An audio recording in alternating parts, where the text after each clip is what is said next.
దేవనామానికి మహిమ కలుగును గాక. మీ అందరికీ నా ప్రేమ పూర్వక వందనాలు. అందరూ బాగున్నారా? దేవునికి మహిమ కలుగును గాక.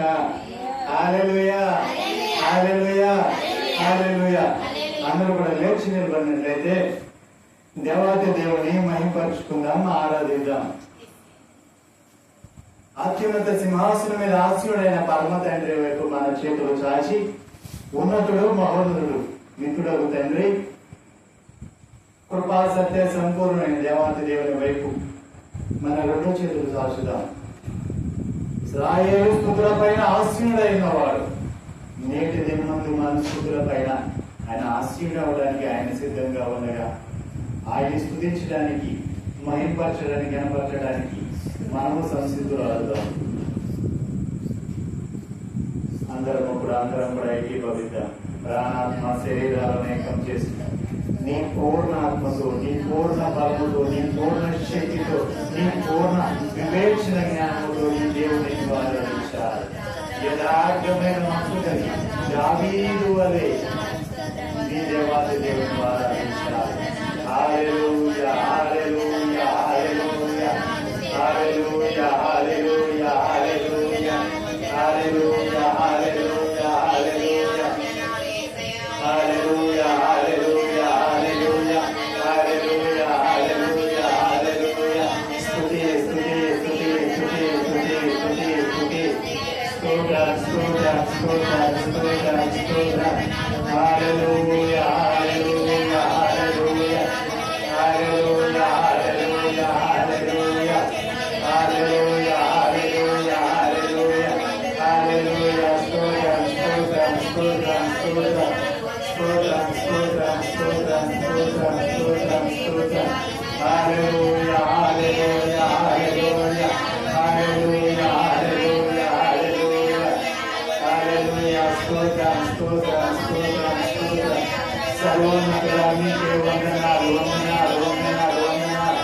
సర్వోన్నతమైన స్థలంలో నివసించువాడా నీకే వందనాలు, వందనాలు, వందనాలు, వందనాలు, వందనాలు, వందనాలు, వందనాలు. శక్తివంతుడా నీకే వందనాలు, వందనాలు, వందనాలు.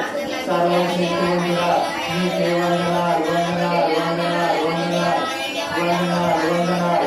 మిత్రుడు తండ్రి నీకే వందనాలు, వందనాలు, వందనాలు. సమాధానకర్త నీకే వందనాలు, వందనాలు, వందనాలు.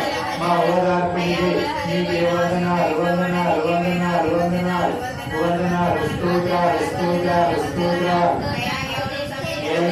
దేవా నీకే వందనాలు, వందనాలు, వందనాలు.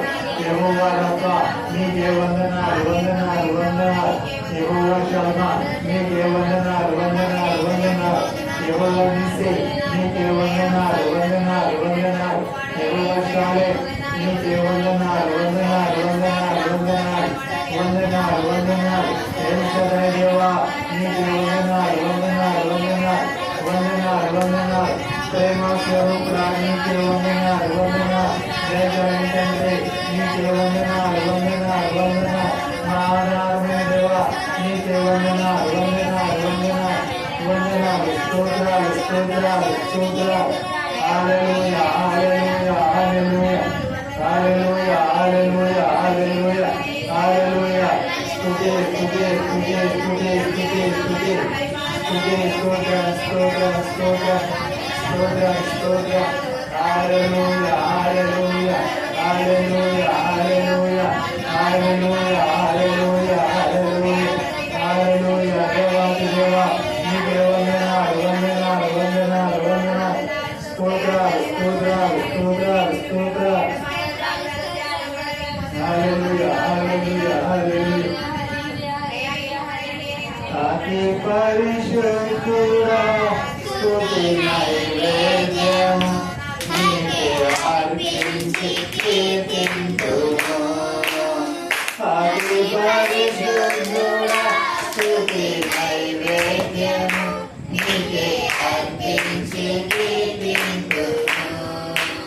నీవు నా పక్షమై నన్ను దీవించగా, నీవు నా తోడువై నన్ను నడిపించగా,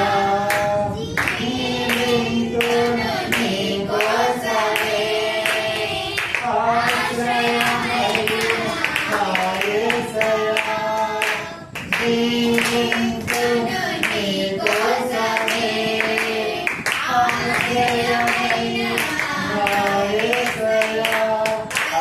పరిశుద్ధుడా స్తుతి నైవేద్యము నీకే అర్పించి కీర్తింతును.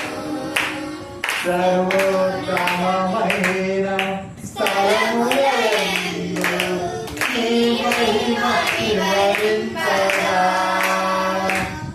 ఉన్నతమైన నీ ఉపదేశము ఎన్నడూ ఆశ్చర్యమే. సర్వోత్తమమైన స్థలములందు నీ మహిమ వివరింపగా ఉన్నతమైన నీ సంకల్పము ఎన్నడూ ఆశ్చర్యమే. ముందెన్నడూ సరిచూడని సరికొత్తదైన ప్రేమామృతం, ముందెన్నడూ సరిచూడని సరికొత్తదైన ప్రేమామృతం నీలోనే దాచావు ఈనాటికై. నీ రుణం తీరదు ఏనాటికి. నీలోనే దాచావు ఈనాటికై. నీ రుణం తీరదు ఏనాటికి. అతి పరిశుద్ధుడా స్తుతి నైవేద్యము నీకే అర్పించి కీర్తింతును. అతి పరిశుద్ధుడా స్తుతి నైవేద్యము నీకే అర్పించి కీర్తింతును. సద్గుణ రాశి నీ జడలను నా ఎదుట ఉంచుకొని గడచిన కాలం సాగిన పయనం నీ కృపకు సంకేతమే. సద్గుణ రాశి నీ జడలను నా ఎదుట ఉంచుకొని గడచిన కాలం సాగిన పయనం నీ కృపకు సంకేతమే. కృప వెంబడి కృప పొందగా మారాను మధురముగా నీ పొందగా. కృప వెంబడి కృప పొందగా మారాను మధురముగా నీ పొందగా. నాలోన ఏ మంచి చూసావయ్యా, నీ ప్రేమ చూపితివి నా యేసయ్యా.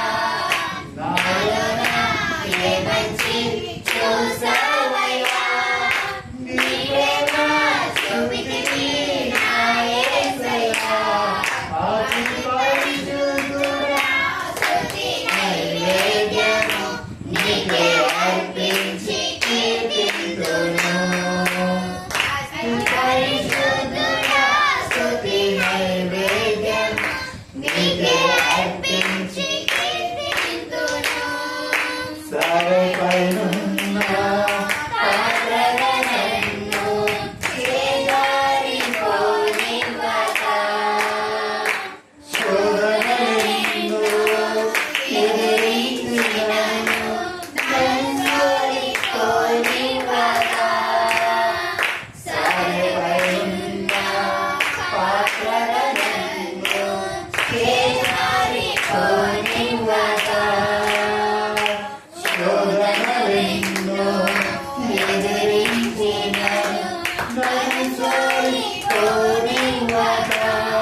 కోసమే ఆశ్రయమైన నా యేసయ్యా అతి పరిశుద్ధుడా స్తుతి నైవేద్యము నీకే అర్పించి కీర్తింతును. అవును ప్రభా, అవును దేవా, అతి పరిశుద్ధుడైన నా యేసయ్య నిత్యము నిన్ను ఆరాధించి స్తుతించి కీర్తించాలని అయ్యా నేను ఉప్పొంగుచున్నాను ప్రభా. నా మనసు ఉప్పొంగుచున్నదయ్యా. నీవు నా పక్షమై ఉండగా అయ్యా నన్ను దీవించేవాడు నీవేనయ్యా. నీవు నా తోడు నన్ను నడిపించేవాడు నీవయ్యా. అయ్యా నిత్యము జీవిస్తూ అయ్యా నీ కోసమే అయ్యా ఆశ్రయమైన నా యేసయ్యా. అయ్యా అయ్యా సర్వోత్తమమైన స్థలము అయ్యా మహిమను వివరించగా ఉన్నతమైన అయ్యా నీ సంకల్పము ఎన్నడూ ఆశ్చర్యమేనయ్యా. ముందెన్నడూ క్షమించుడని అయ్యా సరిపోతుందైన నీ ప్రేమ అయ్యా నీలోని నన్ను దాచావయ్యా. నీ నాటికై ప్రభా అయ్యా నీ రుణం నేను తీర్చలేను ఏ నాటికి ప్రభా. అయ్యా సత్తున రాసి నీ జాడలను నా ఎదురు నుంచుకొని గడిచిన కాలం సాగిన పైలం నీ కృపకు సంకేతమేనయ్యా. కృప వెంబడి కృప అయ్యా మారాను మనంగా అయ్యా నీ పొందగా అయ్యా నాలో ఏ మంచి నువ్వు చూసావయ్యా. నీ ప్రేమ చూపించావు నా యేసయ్యా. సారి పైన పాత్రలు నేనయ్యా చేజారిపోని ఒక అయ్యా అయ్యా శోధనలెన్నో ఎదిరించినాను నన్ను సోలిపోని ఒక ఉన్నావులే ప్రతి క్షణమున కలిసి ఉన్నావులే అయ్యా. ప్రతి అడుగున అయ్యా నీవేనా నా యేసయ్యా నా పై నీవేనా నా యేసయ్యా నా నీవేనా కాపాడి నీవేనా అయ్యా అతి పరిశుద్ధమైన సర్వోత్తమైన స్థలంలో వినిపించే తండ్రి అయ్యా నీకే వందనాలు. స్తోత్రాలు స్తోత్రాలు స్తోత్రాలు స్తోత్రాలు స్తోత్రాలు స్తోత్రాలు. హల్లెలూయా హల్లెలూయా హల్లెలూయా హల్లెలూయా. స్తుతి స్తుతి స్తుతి స్తోత్రం స్తోత్రం స్తోత్రం స్తోత్రం స్తోత్రం స్తోత్రం. అయ్యా గడిచిన కాలం అంతా ఈ వ్యాపారం ఆయుష్ ఆయుష్ గడిచి సజీవులు చేసి సజీవులుగా ప్రభావ అయ్యా ఏ కలిగిగా ఉంది ప్రభావ అయ్యా ఇదిగోనైనా ఈ తెలుగునైనా అయ్యా నాకునైనా మాట్లాడకపోతే ప్రభావ నీ సన్నిధిని నడిపించినట్టు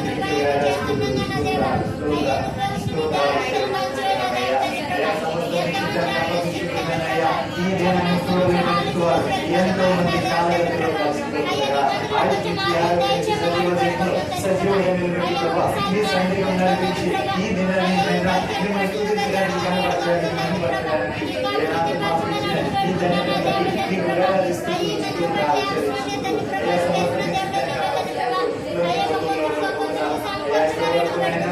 అయ్యా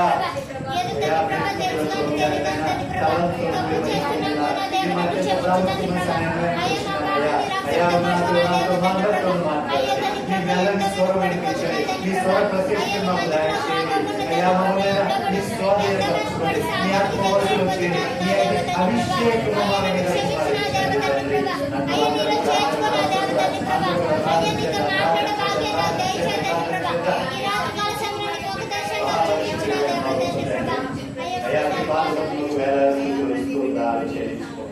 స్తుతి గంటమైన ప్రభావాలు నీకు ఆరాధిస్తూ అప్పగించుకుంటూ లొంగిపోతూ పోతున్నా అయ్యా. వరకు స్థుతులతోనూ తలంతోనూ ప్రాంతంతో అయ్యా మీరు మైకి పొందినా అయ్యా మీ మధ్య ప్రాముఖ్యమైన సమయానికి వచ్చిన నీ మెల్లని స్వరం నేను స్థితిపడుతుందిగా మీ ఆత్మవశుల నుంచి పరిశుద్ధాత్ముడ మా మధ్య సంచరించండి అయ్యా. పరిశుద్ధాత్ముడ మాలోనికి రండి అయ్యా. అయ్యా మమ్మల్ని చక్కగా నిలవబెట్టండి తండ్రి అయ్యా. మా తండ్రి మాతో మాట్లాడుతుండగా వాక్యమైన దేవుడునైనా మా మధ్య కార్యము జరిపించిపోతుండగా ఆ మాటను వినడానికి ఆ మాటనైనా మేము పొందుకోవడానికి అనుభవించడానికి ప్రభువా మీరు మాలోనికి రండి అయ్యా. మాలోనికి రండి అయ్యా. మాలోనికి రండి అయ్యా. మా మధ్యకు రండి అయ్యా. మా మధ్యకు రండి అయ్యా. అయ్యా మేము ఆహ్వానిస్తున్నామయ్యా. అయ్యా మేము ఆహ్వానిస్తున్నామయ్యా. అయ్యా మా మధ్యకు రండి అయ్యా. మా మధ్యకు రండి తండ్రి. మా మధ్యకు రండి. నీ సన్నిధి మా మధ్య ప్రభువా అయ్యా మా మధ్యకు మీరు రండి అయ్యా. అయ్యా మేము ఆహ్వానిస్తున్నాం. మిమ్మల్ని ఆహ్వానిస్తున్నాం. మిమ్మల్ని ఆహ్వానిస్తున్నాం. ప్రభువైన యేసు మీకే వందనాలు వందనాలు వందనాలు వందనాలు వందనాలు వందనాలు. నా తండ్రి వందనాలు వందనాలు వందనాలు వందనాలు వందనాలు పరిశుద్ధాత్ముడా మీకే వందనాలు వందనాలు వందనాలు వందనాలు వందనాలు హల్లెలూయా హల్లెలూయా హల్లెలూయా స్తుతి స్తోత్రం స్తోత్రం స్తోత్రం తండ్రి సమస్తము మీ స్వాధీనపరచుకోండి మీ స్వాధీనపరచుకోండి మీ స్వాధీనపరచుకోండి ఈ మందిరం మీ స్వాధీనపరచుకోండి మందిరం ఆవరణ మీ స్వాధీనపరచుకోండి పరిసర ప్రాంతాలు మీ స్వాధీనపరచుకోండి మందిరం వచ్చిన ప్రతి బిడ్డను మీ స్వాధీనపరచుకోండి అయ్యా ఈ కార్యక్రమం మీ స్వాధీనపరచుకోండి అయ్యా ఈ శబ్దేంద్రం మీ స్వాధీనపరచుకోండి అయ్యా ఇదిగోనైనా ఇప్పుడు వచ్చిన ప్రతి బిడ్డని స్వాధీనపరచుకోండి ఈ శబ్దేంద్రం ద్వారా ఎంతమంది వింటున్నారో అంతమంది మీ స్వాధీనపరచుకోండి నిలబడుతున్న మీ దాసులైన మీ స్వాధీనపరచుకోండి తండ్రి మీకు లొంగిపోతూ లోబడిపోతూ అప్పగించుకుంటున్నాం అయ్యా మీ వాక్యం వెలువడుచుండగానే మా మనోన్నతి వెలిగించబడాలి మీ వాక్యం వెలువడుచుండగానే మా అంధకారం తేజవంతం అవ్వాలి మీ వాక్యం వెలువడుచుండగానే మా స్థితిగతులు మార్చబడాలి మీ వాక్యం వెలువడుచుండగానే అయ్యా మా పరిస్థితులు మార్చబడాలి ప్రభువా అయ్యా ఎంతకాలమునైనా అయ్యా మేమునైనా చేసిన ఈ భక్తి అయ్యా ఎంతకాలం చేసిన అయ్యా అయ్యా ఈ భక్తిని ఎంతో కూడా మేము ఇంకా అత్యధికము చేసుకోవాలని ఆశపడుతున్నామయ్యా మీతో సాంగత్యము చేయాలని ఆశపడుతున్నామయ్యా మీతో కలిసి నడవాలని ఆశపడుతున్నామయ్యా అయ్యా మీలో పరిపూర్ణం కావాలని ఆశపడుతున్నామయ్యా అయ్యా అంతకంతకు మమ్మల్ని బలపరచండి అంతకంతకు మమ్మల్ని వృద్ధించపరచండి అంతకంతకునైనా అయ్యా మీ సన్నిధిలో దయచేయండి తండ్రి మమ్మల్ని మీ స్వాధీనపరచుకోండి అయ్యా సమస్తం మీకు అప్పగించుకుంటూ లోబడిపోతున్నాం తండ్రి నిలబడుతున్నా నేను అపత్రుడున్నా అయ్యా చేత కాని వాళ్ళని మన పనికిరాని దాసులను అయ్యా కంటి కుప్పలనైనా జీవించే గురువు కంటే ఏమైనా నీచిపోయిన వాడు మీ మందిర ఆవరణలో కూడా నిలబడే అర్హత యోగ్యత లేని వాడు ఆయన ఎంతగా ప్రేమించి ప్రభు అయ్యా మీ సన్నిధిలో నిలబెట్టిన ప్రభు ఇదిగో మీ రక్తపు సొంతైన అపూర్ణమైన ప్రజలు నా ముందు ఉంచబడి ఉన్నారు ప్రభు వారితో నాతో మీరు ఏం మాట్లాడతారు ఇచ్చారు అతి మాటలు మాతో మాట్లాడారు మాకు అయ్యా నన్ను మీకు అప్పగించుకుంటున్నాను చేతగారు వాళ్ళు ఎక్కున్నాను ప్రభు మీ వైపు నా కన్నులు చూసినా మీ వైపు నా చేతులు చూసినా అయ్యా నాతో మాతో మా అందరితోనూ మాట్లాడాను ప్రభు మీ ఆత్మకు నన్ను నింపండి అయ్యా మీ అభిషేకం పరిపూర్ణం చేసి మీ మహిమాత్మైన వాడుతున్నాను సమస్త స్థుతి అర్థమైన ప్రభావాలు మీకు లొంగిపోతూ లోబడుకుంటూ అప్పగించుకుంటూ ఏస్తున్నామని ప్రార్థిస్తున్నాం తండ్రి ఆమేన్. మీ అందరికీ నా హల్లెలూయా హల్లెలూయా హల్లెలూయా. అందరూ కూడా కూర్చుందా. దేవునికి మహిమ కలుగును గాక. హల్లెలూయా హల్లెలూయా హల్లెలూయా.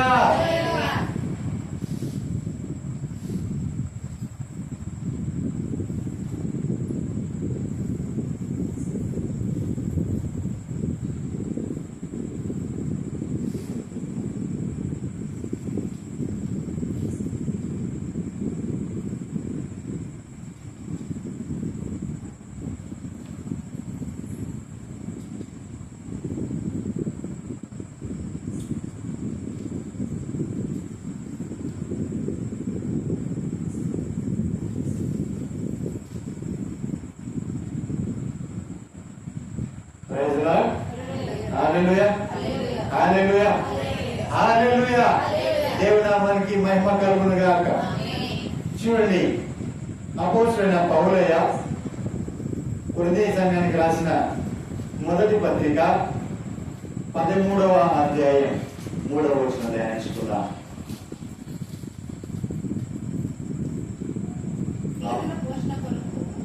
బీదల పోషణ కొరకు నా ఆస్తి అంతా ఇచ్చినను కాల్చబడుటకు నా శరీరము అప్పగించినను. నేను ప్రేమ లేని వాడనైతే నాకు ప్రయోజనం ఏమీ లేదు. హల్లెలూయా హల్లెలూయా హల్లెలూయా. పరిశుద్ధాత్మ దేవుడు సహాయం చేయనుగా, ఆయనకి ఇష్టమైన రీతిలో నన్ను వాడుకొనుగా, వినబుద్ధి గ్రహించు ఆత్మ మీకు అనుగ్రహించబడుతుగా. నిజమే ప్రియులారా, మనము చదవబడిన లేఖన భాగం చూసినట్లయితే బీదలు ఎవరండి? బీదలను పోషించుటకు నా ఆస్తి అంతయు ఇచ్చినను. బీదలను పోషించడానికి నా ఆస్తి మొత్తం ఇచ్చిన, అంతేకాదండి కాల్చబడుట నా శరీరమును అప్పగించినను. నేను ప్రేమ లేని వాడనైతే అంతా కూడా ప్రయోజనం ఏమీ ఉండదండి. నేను ప్రేమ లేని వాడని నాకు ప్రయోజనం ఏమీ లేదు అంటే అంతా కూడా వ్యర్థమే. దేవునికి మహిమ కలుగునుగా, దేవునికి మహిమ కలుగునుగా. చూడండి, కొరింథీ సంఘానికి రాసిన అపోస్తలుడైన పౌలయ్య చెప్పిన మాట చూడండి. ఓ కొరింథీ సంఘమా, నేను మీ మధ్య పరిచర్య చేస్తున్నా, నేను మీ మధ్య సేవ చేస్తున్నా, నేను కొంతకాలముగా మీ మధ్య ఉంటూ దేవుని తట్టు మిమ్మల్ని మళ్ళిస్తూ ఆయన రాకడికి మిమ్మల్ని సిద్ధపరుస్తూ ఉన్నా. కానీ నేను పేదల పోషణ కొరకు, పేదల పోషణ కొడుకు నా ఆస్తి అంతయు ఇచ్చిన నాకేం ప్రయోజనం ఉంది? పేదల కోసము నా ఆస్తి మొత్తం ఇచ్చిన నాకేం ప్రయోజనం ఉంది? కాల్చబడడానికి నా శరీరమును నేను అప్పగించిన నాకు ప్రయోజనం ఏముంది? నేను ప్రేమ లేని వాడినైతే ఇవన్నీ కూడా వ్యర్థమే కదా. చూసారా చూసారా పిల్లలారా, అపోస్తలుడైన పౌల యొక్క వేదన కనబడుతుంది ఇక్కడ. ఆయన హృదయ వేదన కనబడుతుంది. అయ్యో, నేను ఇంత చేసిన నేను ప్రేమ లేని వాడనైతే ఇదంతా కూడా వ్యర్థమే కదా అని అంటున్నారు.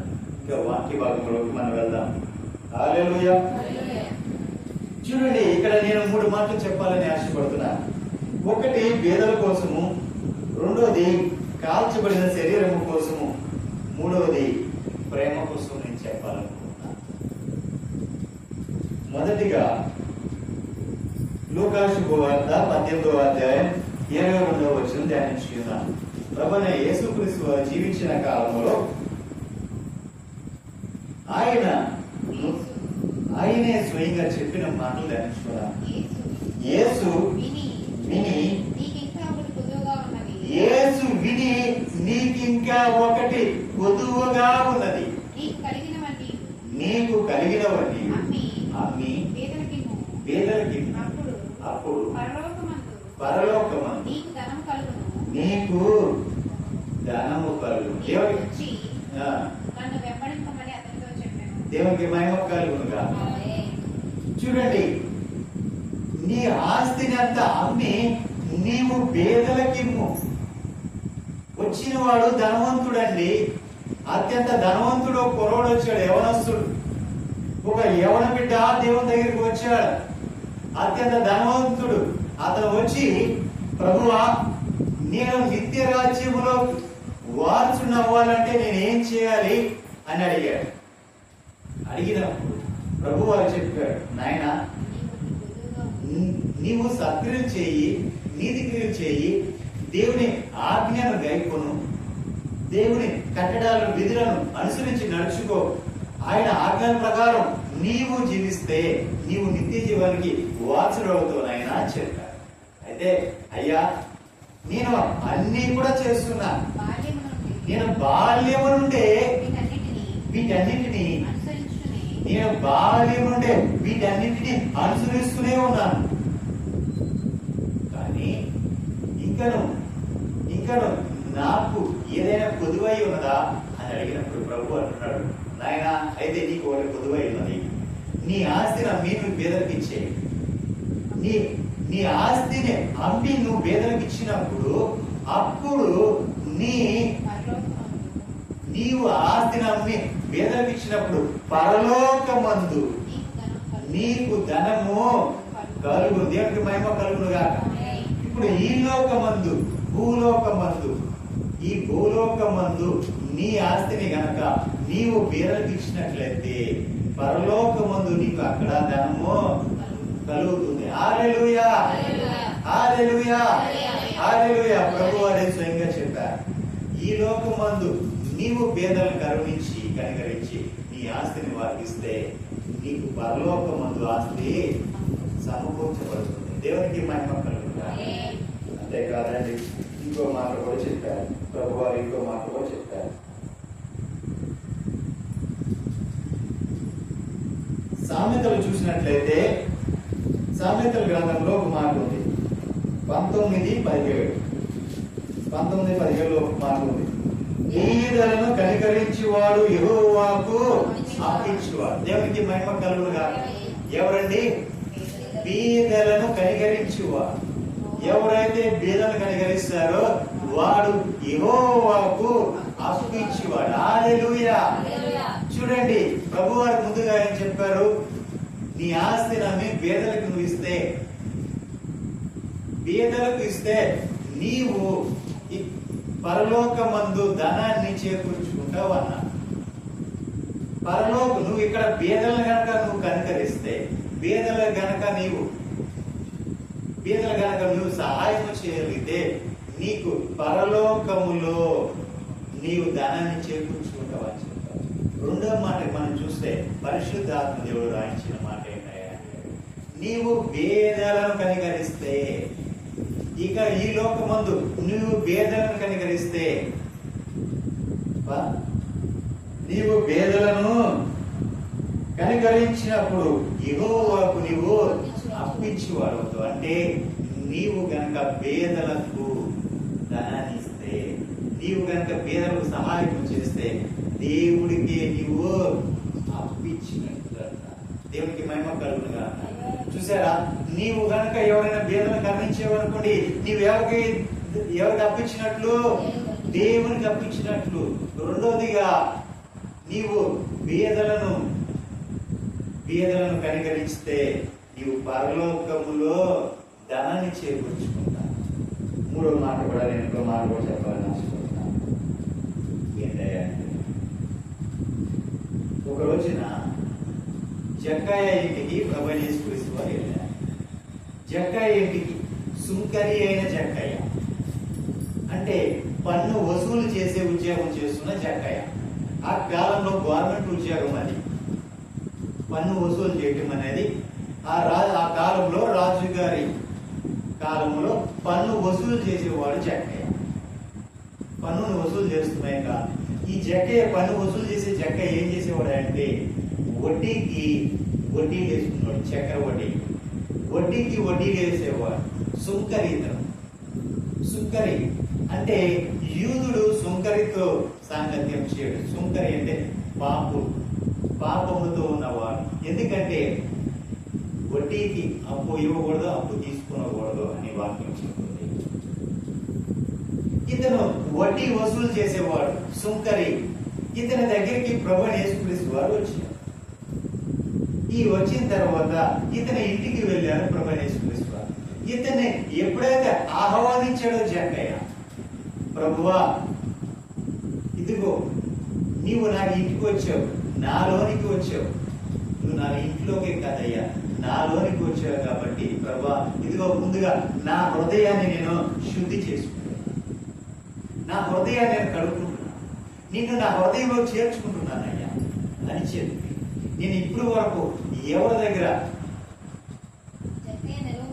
జక్కయ్య నిలవబడి ఇదిగో ప్రభువా నా ఆస్తిలో సగము హల్లెలూయా ఎవరికి ఇస్తున్నాడంటండి? ఆస్తిలో సగము బీదలకు ఇస్తున్నాడంట. నా ఆస్తిలో సగం నేను బీదలకు చేస్తున్నాను. చూడండి, బీదల దగ్గర నేను తీసుకోవాలా, కానీ ఈయన ఆస్తిలో సగాన్ని బీదలకి చేస్తున్నాను అంటున్నాడు. రెండోది, నేను ఎవరి వద్దైనను అన్యాయముగా దేన్నైనా తీసుకున్న ఎడల అతనికి 4 వంతులుగా మరలా చెల్లిస్తా చెప్తున్నాడు. దేవునికి మహిమ కలుగునుగా. ప్రభు వారు ఏమీ అడగలేదండి, ప్రభు వారు ఏం మాట్లాడలేదు. జక్కయ్య ఇంట్లోకి వెళ్ళాడు ప్రభువారు.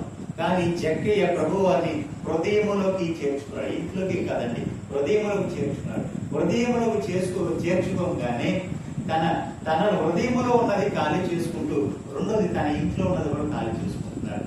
ఎట్లా అంటే, ఇదిగో ప్రభువా, పేదలకు నా ఆస్తిలో సాగిమిచ్చేస్తున్నాను. ఎంత ఇస్తున్నాడండి? నా ఆస్తిలో సాగిమిచ్చేస్తున్నాను. పేదలకు నా ఆస్తిలో సాగిమిచ్చేస్తున్నాను. హల్లెలూయా, హల్లెలూయా, హల్లెలూయా. పేదలకు సహాయం చేస్తే పరలోకంలో దాన్ని చేకూర్చుకుంటారు. మొదటిగా. రెండవది, పేదలను కనికరిస్తే దేవునికి అప్పించేవారు ఉంటారు. మూడవదిగా, పేదలకు సహాయం చేస్తే దేవుడే మనలోనికి వచ్చినప్పుడు మనం ఏం చేస్తామండి? ఏం చేస్తాము? చదవడమా? ఆ వాక్యం చదవండి. జక్కయ్య నిలబడి, ఇదిగో ప్రభువా, నా ఆస్తిలో సగము పేదలకు ఇస్తున్నాను చెప్తున్నాడు. అంటే జక్కయ్య ఎందుకు ఆస్తిలో సగం ఇచ్చాడే అంటే, ఎందుకు ఇచ్చాడంటే పరలోకంలో ధనం చేకూర్చుకున్నాడు. రెండవది, దేవునికి అప్పించాడు. అంతేకాదండి, ఇంకా నేను ఎవరి యొద్దైనను అన్యాయముగా సంపాదించానేమో అది కూడా నేను 400గా ఇచ్చేస్తున్నాను. తనను తాను శుద్ధీకరించుకున్నాడు. అంటే ఇకలోకమైన దాన్ని విడిచిపెట్టి పరలోకం వైపు చూడగలిగాడు జక్కయ్య. హల్లెలూయా, హల్లెలూయా, హల్లెలూయా. ఇప్పుడు జక్కయ్య ఏం సంపాదించుకున్నాడు? పరలోక రాజ్యం సంపాదించుకున్నాడు. పరలోకంలో ధనాన్ని చేకూర్చుకున్నాడు. అంతేకాదు, దేవునికే అప్పించాడు. హల్లెలూయా. ఇదంతా ఎలా సాధ్యమైంది? పేదలను కనికరించడం వల్ల. దేవునికి మహిమ కలుగునుగా. మొదటి మాట. రెండవ మాటలోకి వెళ్దాం. కాల్చబడుట నా శరీరమును అప్పగించుచున్నాను అన్నాడు. కాల్చబడుటకు నా శరీరాన్ని అప్పగించినాను. ఏంటండి? కాల్చబడుటకు నా శరీరాన్ని అప్పగించినను అంటున్నాడు. దేవునికి మహిమ కలుగునుగా. నిజమే. నేను ఇక్కడ ఒక మాట చెప్పాలని ఆశపడ్డాను.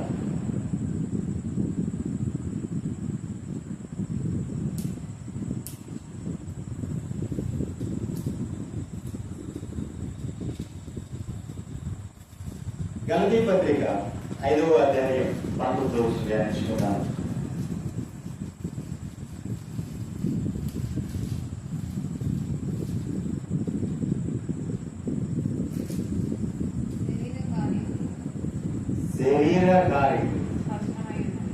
శరీర కార్యములు స్పష్టమై ఉన్నాయి.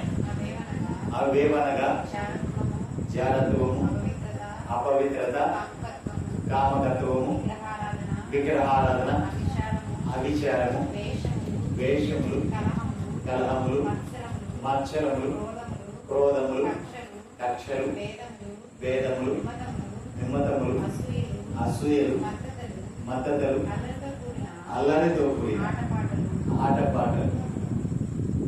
దేవునికి మహిమ కలుగునుగాక. హల్లెలూయా, హల్లెలూయా, హల్లెలూయా. చూసారా, ఇక్కడ శరీర కార్యములు ఉన్నాయి. అవి ఏంటంటే స్పష్టంగా ఉన్నాయి. అవి అన్ని కూడా స్పష్టంగా ఉన్నాయి.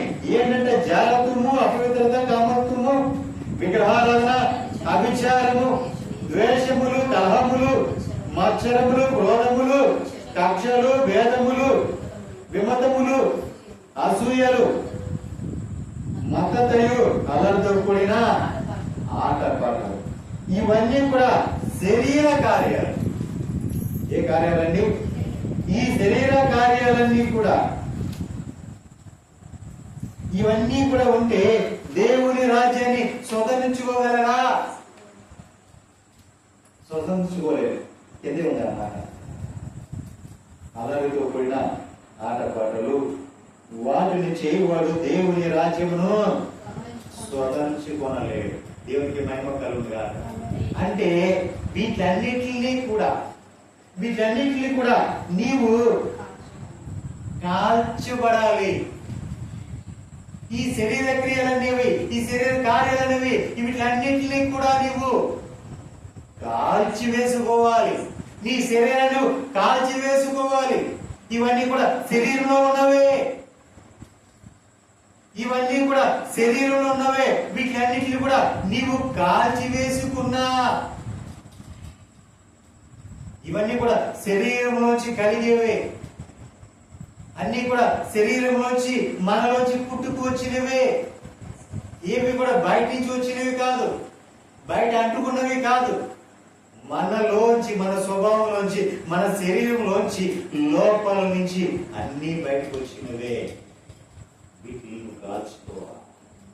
దేవునికి మహిమ కలుగును గాక. రెండోదిగా కొలసీ రాసిన పత్రిక 3వ అధ్యాయం 5వ వచనం ధ్యానించుకుందాం. కావున భూమి మీద ఉన్న నీ అవయవములను అనగా జారత్వమును, అపవిత్రతను, కామతూకను, దురాశను, విగ్రహారాధన, ధనాపేక్షను చంపివేడి. వాటి వలన దేవుని ఉగ్రత అవిధేయుల మీదకి వచ్చును. చూసారా పిల్లలారా, దేవుని ఉగ్రత ఈ కార్యాల వల్ల మాత్రమే వస్తుంది. జాగ్రత్త పిల్లలారా, జాగ్రత్తగా ఉండండి. చూడండి,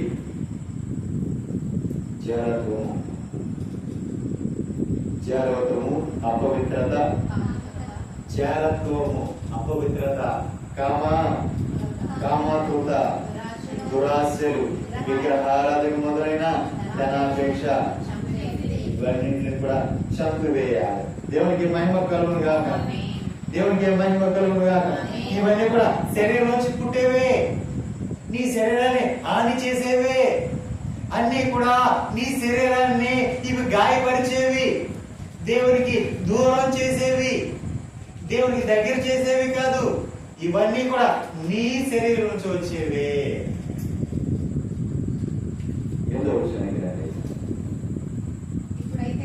ఇప్పుడైతే మీరు కోపము, ఆగ్రహము, దుష్టత్వము, దూషణ, నీ నోట బూతులు, వీటన్నిటిని విసర్జించాలి. దేవునికి మహిమ కలుగును గాక. ఇవన్నీ కూడా నీవు విడిచిపెట్టాలి. ఇవన్నీ కూడా నీలోంచి వాటిని విడిచిపెట్టుకుందువు గాక. ఇవన్నీ నీవు విడిచిపెట్టినా ఎబ్రీ పత్రిక 9వ అధ్యాయం 13-14 వచనం ధ్యానించుకుందాం. ఎలయనగా మేకల యొక్క ఎడ్ల యొక్క రక్తము మైలు పడిన వారి మీద ఆవు దూడ బూడిదెను చలుటయు, శరీర శుద్ధి, ఈ శరీరానికి శుద్ధి కలుగునట్లు వారిని పరిశుద్ధపరిచిన యెడల నిత్యుడగు ఆత్మ ద్వారా తన్ను తాను దేవునికి నిర్దోషిగా అర్పించుకొనిన క్రీస్తు యొక్క రక్తము నిర్జీవ క్రియలను విడిచి జీవము గల దేవుని సేవించుటకు మీ మనస్సాక్షిని ఎంతో ఎక్కువగా శుద్ధి చేయును. హల్లెలూయా. ఏం శుద్ధి చేస్తుందండి? ఏం శుద్ధి చేస్తుంది? మేకల యొక్కయు ఎడ్ల యొక్కయు రక్తము. చూడండి, మేకల యొక్క రక్తమైన, ఎడ్ల యొక్క రక్తమైన, ఒకవేళ నీవు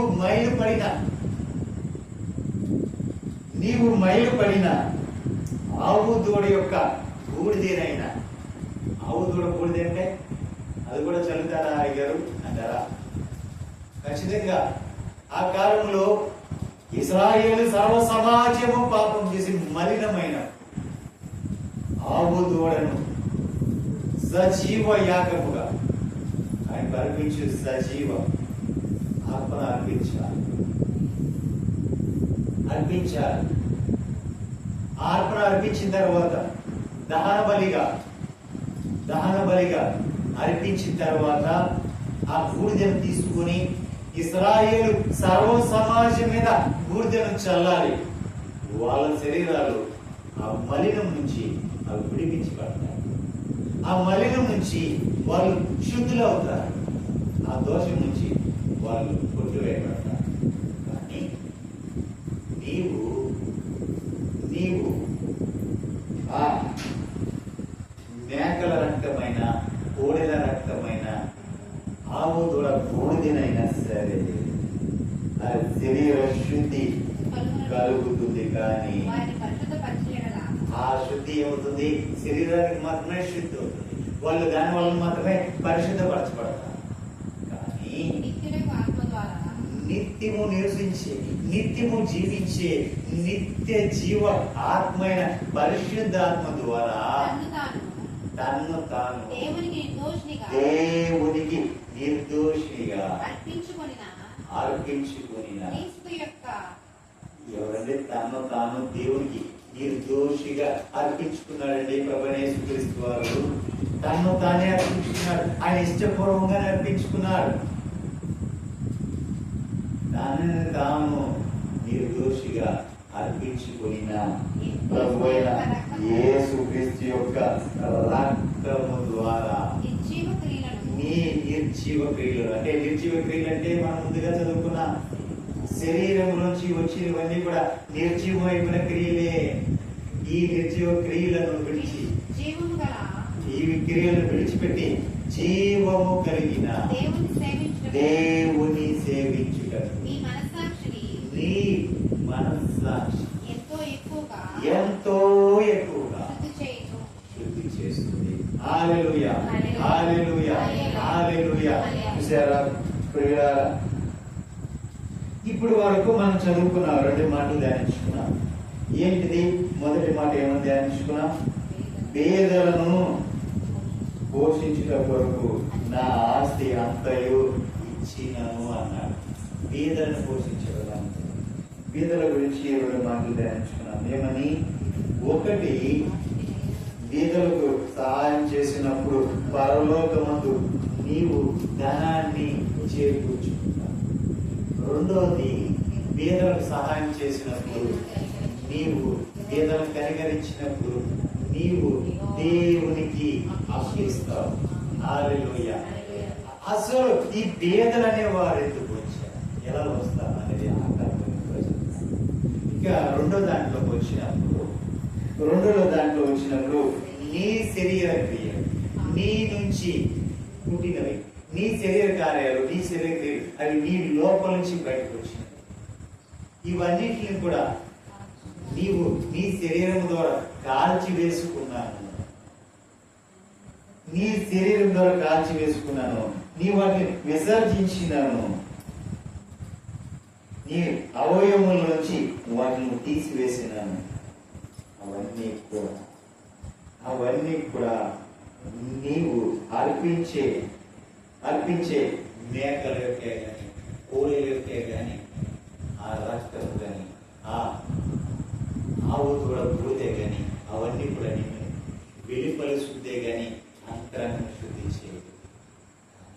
నీ అంతరంగము శుద్ధి చేయబడాలంటే, నీ అంతరంగమును శుద్ధి చేయబడాలంటే నువ్వేం చేయాలి?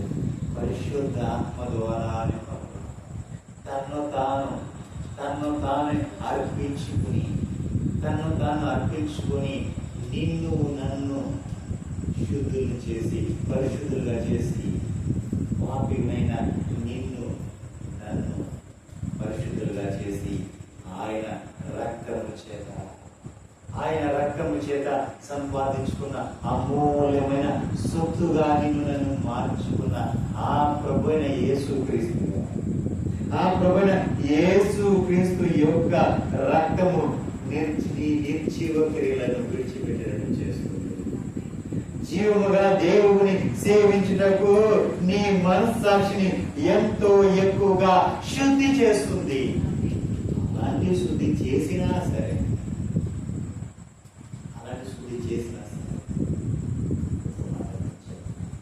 ఇంకొక మాట, ప్రేమ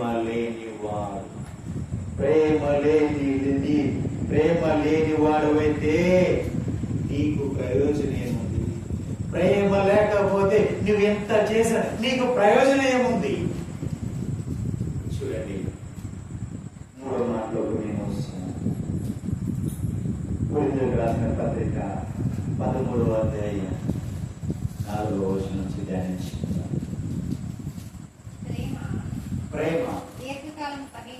ప్రేమ దీర్ఘకాలం సహించును, దయ చూపించును.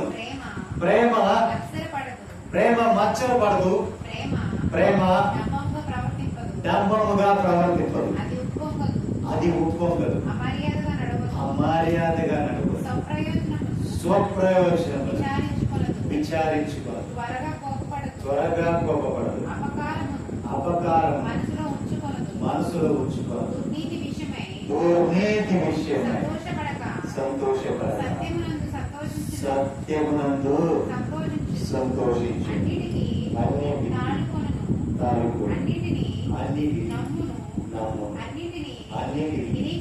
నిరీక్షించు, అన్నిటినీ ఓర్చును. ప్రేమ శాశ్వత కాలము. హల్లెలూయా, హల్లెలూయా, హల్లెలూయా. ప్రేమ ఏం చేస్తుంది? శాశ్వతమైన కాలం ఉంటది. హల్లెలూయా, హల్లెలూయా.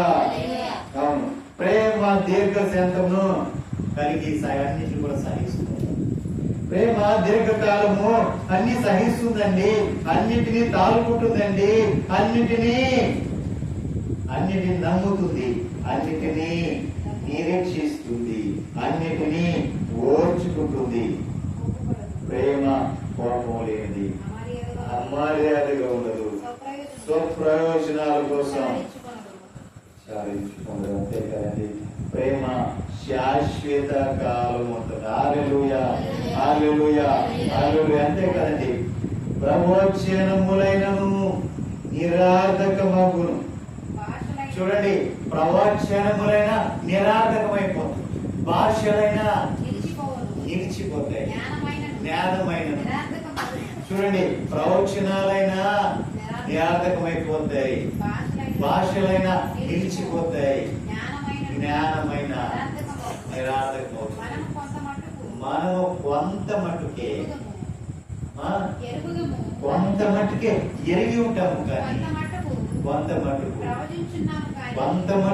ప్రవచిస్తున్నాము. కానీ చూడండి, ప్రవచిస్తున్నాం అంటే అంతా ప్రవచించట్లేదండి, కొంత మట్టుకే ప్రవచిస్తున్నాం. కానీ పూర్ణమైంది వచ్చిన పూర్ణము కానిది నిరార్థకమవుతుంది. హల్లెలూయా. పూర్ణమైంది వచ్చినప్పుడు పూర్ణము కానిది నిరార్థకమైపోతుంది. పూర్ణం కానిది ఏంటి? పూర్ణమైంది ఏంటి? పూర్ణం కానిది నీవే. నీవు పూర్ణం అవ్వలేదు, నువ్వు అన్నింటిలో పూర్ణం అవ్వాలి. నీవు పూర్ణం కాలేదు కాబట్టి నీలో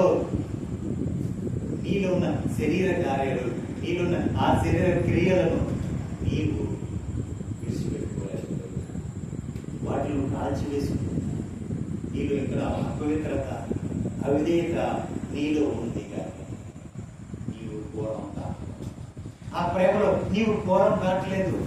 మరి పూర్ణము కానిది నిరార్థకమైపోతుంది, కానీ పూర్ణమైంది వచ్చినప్పుడు పూర్ణం కానిది నిరార్థకమైపోతుంది. పూర్ణమైంది అంటే ఏంటి? ప్రభువైన యేసుక్రీస్తు వారు మధ్యాకాశానికి రావడమే. హల్లెలూయా. ఆయన పరిపూర్ణుడు కాబట్టి, పూర్ణమైన వాడు కాబట్టి ఆయన మధ్యాకాశానికి వచ్చినప్పుడు నీవు పూర్ణం కాలేదు కాబట్టి నీవు నిరార్థకమైపోతావు. హల్లెలూయా. మరి నీవు నిరార్థకము కాకుండా ఉండాలంటే నీవు కూడా పూర్ణమై ఉండాలి. దేవునికి మహిమ కలుగాలి. పూర్ణమై ఉండాలంటే చూడండి, నాకేం వచ్చినాయి కదండి.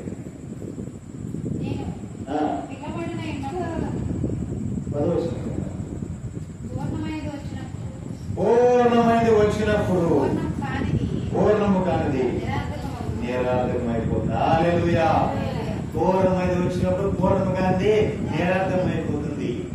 అంటే నీవు పేదలను కరుణించిన వాడు ఉన్నావేమో, బీదలు కనికరించిన వాడు ఉన్నావేమో, బీదలకి సహాయం చేసిన వాడు ఉన్నావేమో, బీదలు ఆదరించిన వాడు ఉన్నావేమో, బీదలు ప్రేమించిన వాడు ఉన్నావేమో. నీవు పరలోకంలో నీ దాన్ని చేర్చుకున్నావేమో. నీవు పరలోకములో దేవునికి అప్పించేవేమో. నీ శరీర కార్యాలు నువ్వు కాల్చి వేసుకున్నావేమో, నిన్ను అప్పగించుకున్నావేమో, నిన్ను నలగొట్టుకున్నావేమో. నీ ఉపవాసంతో జాగ్రత్తతో నీవు నలగొట్టుకున్నావేమో. నీ నుంచి శరీర క్రియలు వచ్చే వాటిలన్నిటికీ కూడా నీవు వాటిని కాల్చి వేసుకున్నావేమో. కానీ నీవు పూర్ణము కాని వాడవైతే పూర్ణుడైన వాడు వచ్చేటప్పుడు నీవు నిరార్థకమైపోతావు. అయ్యో నేను ఇంత భక్తి చేశానయ్యా, అయ్యో నేను ఇంత మేలు చేశానయ్యా, అయ్యో నేను ఉపచారం చేశానయ్యా అని అనుకున్నాను. పూర్ణుడైన వాడు వచ్చినప్పుడు పూర్ణుడు కాకపోతే నువ్వు నిరార్థకంగా అయిపోతావు. దేవునికి మహిమ కలుగుగా. హల్లెలూయా, హల్లెలూయా, హల్లెలూయా. మరి ఏం చేయాలి? ఎందుకు నిరార్థకైపోతావు అంటే 13వ వచనం కాగా విశ్వాసము, నిరీక్షణ, ప్రేమ, ఈ మూడు నిలిచే వీటిలో శ్రేష్టమైనది ప్రేమ ఒక్కటి మాత్రమే. హల్లెలూయా, హల్లెలూయా, హల్లెలూయా. చూడండి, విశ్వాసానికి కర్త అని చెప్పుకుంటుంటాం. ఎవరు? మన తండ్రి అయిన అబ్రహాము విశ్వాసానికి కర్త. కానీ అంతటి విశ్వాసము కలిగిన వాడై అబ్రహాము, అంతటి విశ్వాసము కలిగిన వాడై ప్రేమ లేకపోతే ఆ విశ్వాసు అబ్రహాము అంత విశ్వాసము కలిగిన వాడు ఉంటే, అంత విశ్వాసం కలిగిన వాడు దానిలో నువ్వు ఉంటే,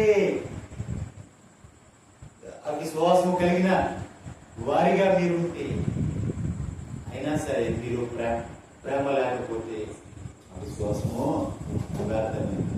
రెండోది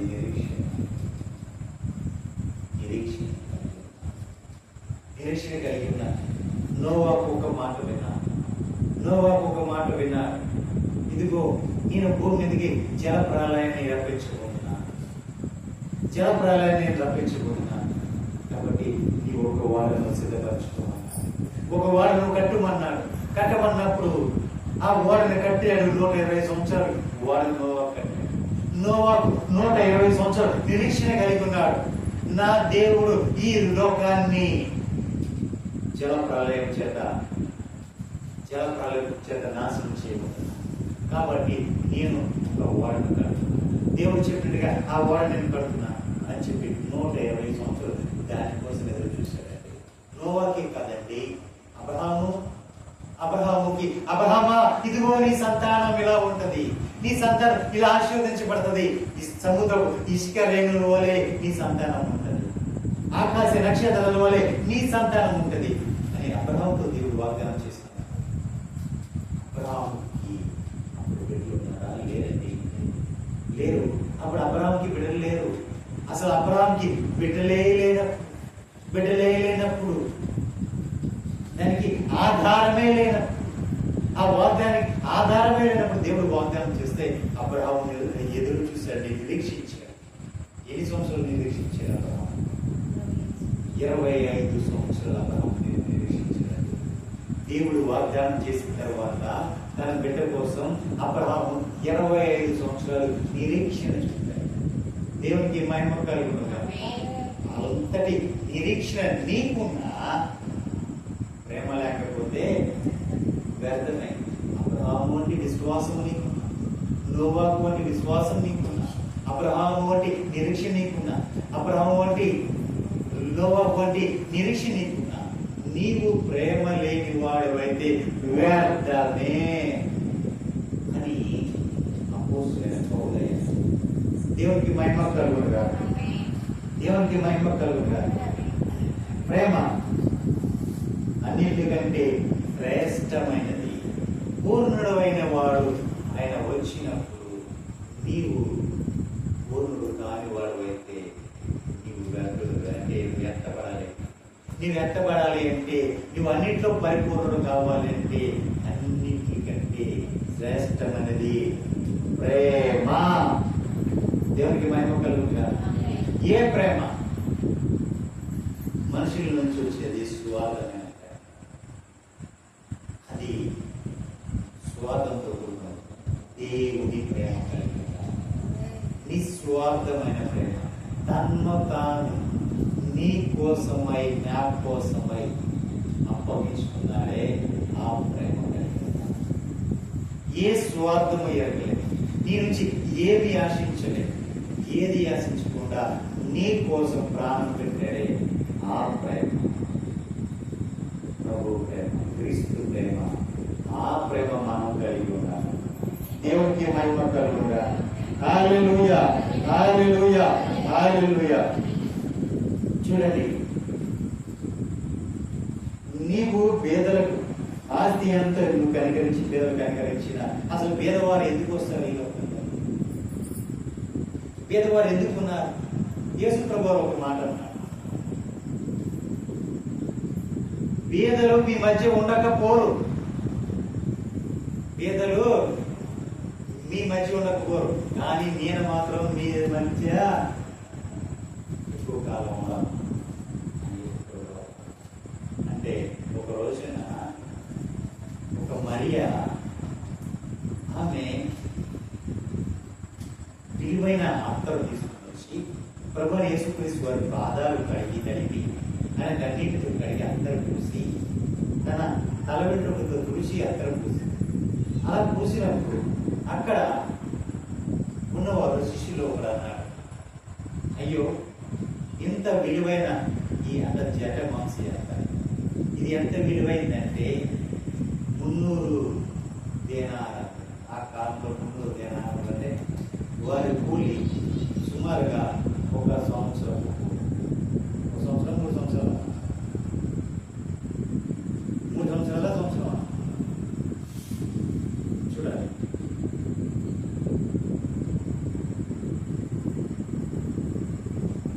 ఎందుకు ఎంత వ్యర్థం చేస్తున్నారు? ఎందుకు ఇది ఇలా కింద పోసే అని చెప్పి అడిగిన ఎల్లప్పుడూ పేదలు మీతో, పేదలు ఎల్లప్పుడూ మీతో కూడా ఉంటారు, కానీ నేను ఎప్పుడు మీతో ఉన్నాను కాబట్టి అని చెప్పారు. దేవునికి ఏమైనా కలుగుతా. హల్లెలూయా, హల్లెలూయా, హల్లెలూయా. చూసారా పిల్లలారా? చూసారా? పేదలు ఎప్పుడు ఉంటారు? అసలు పేదలు ఎందుకు వస్తారు?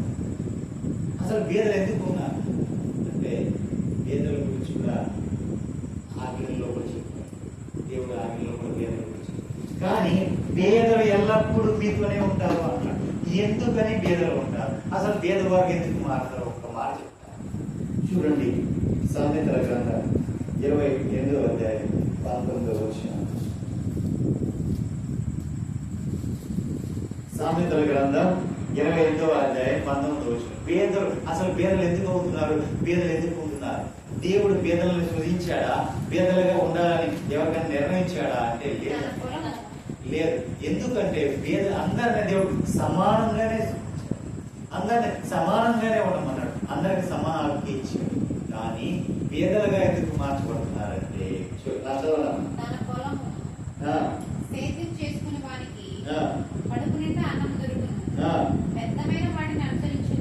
వ్యర్థమైన వాటిని అనుసరించు వారికి కలుగు పేదరికము ఇంతింత కాదు. హల్లెలూయా.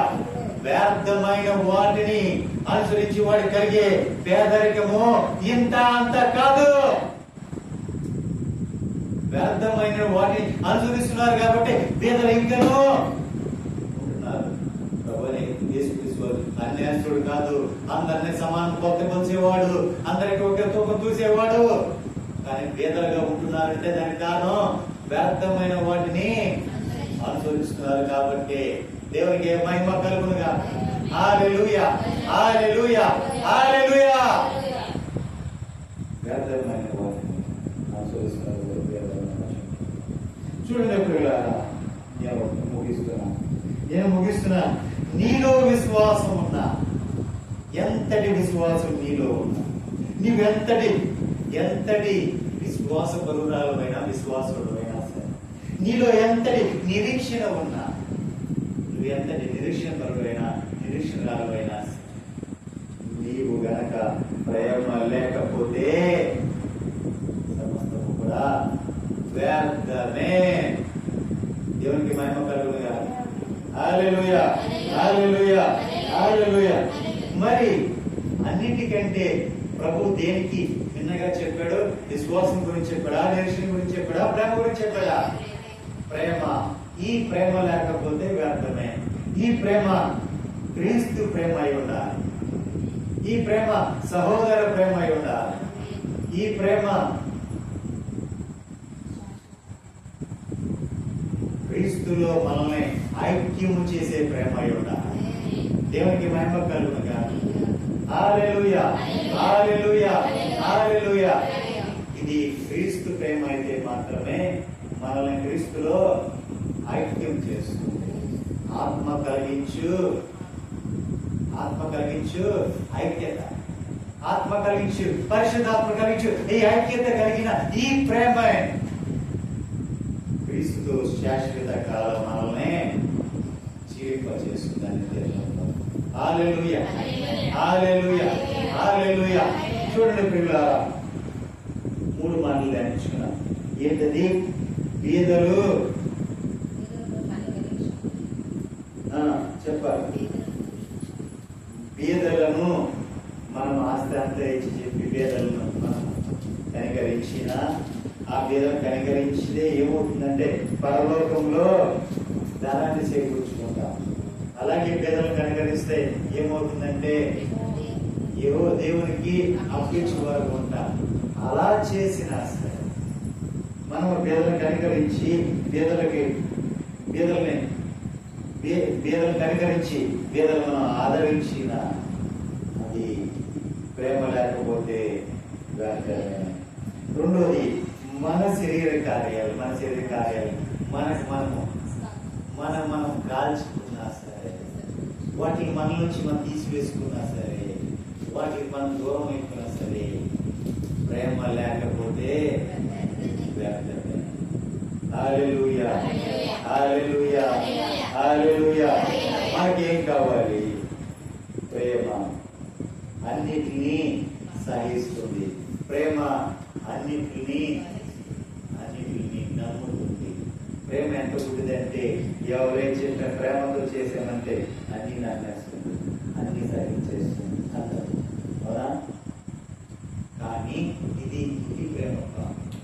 దేవుని ప్రేమ ఐక్యత కలిగించే ప్రేమ, జ్ఞానం వివేచించే ప్రేమ. హల్లెలూయా. అంటే దేవుని యొక్క ఆత్మ అన్ని వివేచింపచేస్తుంది. దేవునికి మహిమ కలుగునుగా, దేవునికి మహిమ కలుగునుగా. శాశ్వత కాలం నుండి శాశ్వత కాలం వరకు నిలిచిపోయేది దేవుని ప్రేమ ఒకటే. ఈ ప్రేమలో మనము కట్టబడుముగా, ఈ ప్రేమలో మనం స్థిరపరచబడుముగా, ఈ ప్రేమలో మనము వాదిలుముగా, ఈ ప్రేమ కలిగి క్రీస్తు ప్రేమలో మనం జీవించుదుముగా. అంటే కృప పరిశుద్ధ దేవుడు మనకు అనుగ్రహించునుగా. ఆయన నిత్య రాజ్యంలో చేరుకోవాలంటే కావాల్సిందండి ప్రేమ కావాలి, దేవుని ప్రేమ. హల్లెలూయా. ప్రభువైన యేసుక్రీస్తు వారి యొక్క ప్రేమను ఒకరికొకరు మనం పంచుకుందుముగా, మనమంతా కలిసి ఐక్యముగా ఆయన ప్రేమలో స్థిరపరచబడుతుముగా. హల్లెలూయా, హల్లెలూయా, హల్లెలూయా. ప్రార్థన చేసుకుంటాం. అందరూ ప్రార్థన చేసుకుంటాం. మోకరించినట్లయితే ప్రార్థన